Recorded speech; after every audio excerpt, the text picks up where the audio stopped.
Yeah, back in I think in 2006, roughly around there, I had the opportunity to interview on my old G'day World podcast both Ray Kurzweil, who has been one of the primary thinkers around AI for many decades, and I interviewed Vint Cerf, who was... I remember. I listened to both of them. Right, one of the creators of the internet. And both of them, last I heard, are working at Google. Ray was like the chief technology officer of Google. I'm not sure if he still is, but 20 years ago he was. And Vint was, I think he called himself, the title he said he wanted at Google was the Archduke, but then he remembered what happened to the Archduke Franz Ferdinand and decided it wasn't great.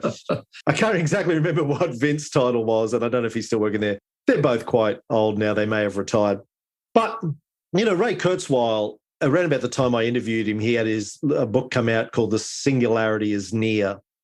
And Ray then, and this is again 2006-ish, was predicting, as he had predicted in his previous book, also about the singularity, which came out about in the late 90s, I think, was predicting the singularity for around about 2030. It's 2029. It's still that. He actually put out a recent statement saying he's still calling 2029. And a lot of people were starting to poo-poo it a little while ago. But it's interesting because it doesn't, again, tech doesn't move in straight lines. It's more like a staircase where it's flat and then a giant leap and then flat.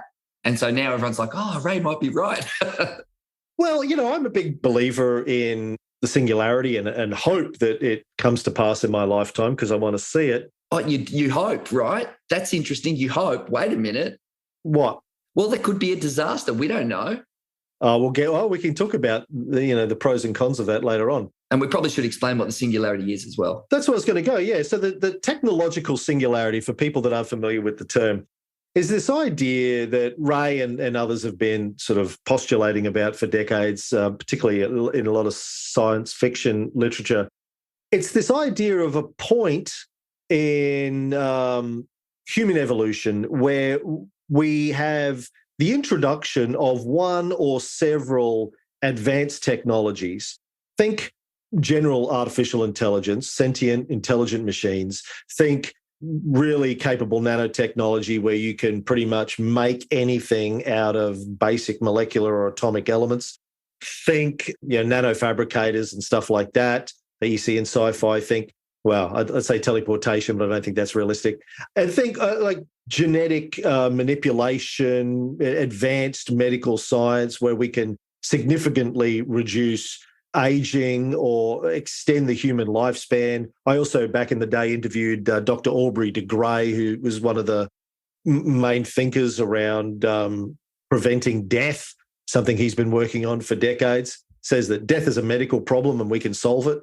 Basically, when I interviewed him again nearly 20 years ago, he said, we should be able to extend the average healthy human lifespan out to sort of 150 to 250. There's no reason why we can't extend life that long, healthy life.